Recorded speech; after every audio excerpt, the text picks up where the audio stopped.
Assalamualaikum warahmatullahi wabarakatuh. Nama saya Muhammad Nalis Masudi, NIM 202101010004.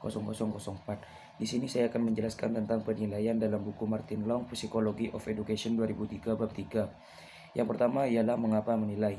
Jika kita tidak menilai pencapaian siswa dengan cara tertentu, tidak mungkin untuk menyesuaikan pengalaman belajar dengan kebutuhan mereka. Kita tidak akan dapat mengetahui apakah siswa telah membuat kemajuan dan apa kita perlu menyesuaikan apa yang kita ajarkan atau bagaimana kita mengajarkannya.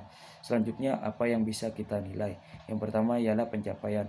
Jenis penilaian yang paling umum adalah melihat pencapaian yang merupakan tingkat fungsi atau kemampuan siswa saat ini di bidang tertentu. Selanjutnya, pengetahuan. Pengetahuan eksplisit sebagian besar dapat dianggap sebagai sekumpulan konsep dengan struktur yang mencakup hubungan antar konsep. Konsep bisa fisik atau abstrak atau bisa mengungkapkan hubungan.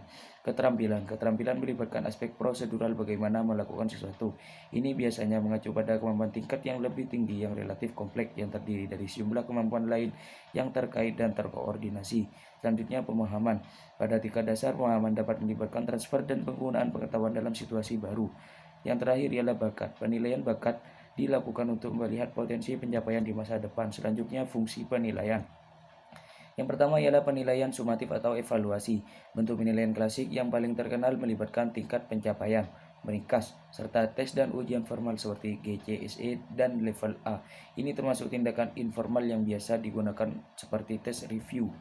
Selanjutnya, penilaian formatif.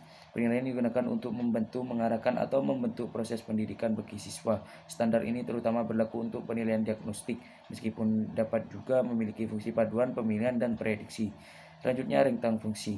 Dapat dilakukan untuk sejumlah alasan berbeda dan sejumlah kategori yang diatur sepanjang kontinum formatif sumatif, yaitu diagnosa, bimbingan atau petunjuk, seleksi, prediksi, evaluasi, dan penilaian atau sertifikasi. Penilaian formal versus non-formal. Guru terus-menerus mengevaluasi kemampuan anak-anak yang mereka ajar dan memodifikasi pekerjaan yang mereka lakukan dengan mereka sesuai dengan itu. Meskipun sebagian besar penilaian ini bersifat informal, penilaian tersebut bisa sangat akurat dalam hal perbandingan anak-anak. Jenis-jenis tes. Penilaian acuan kriteria, penilaian acuan normatif, penilaian individu kelompok.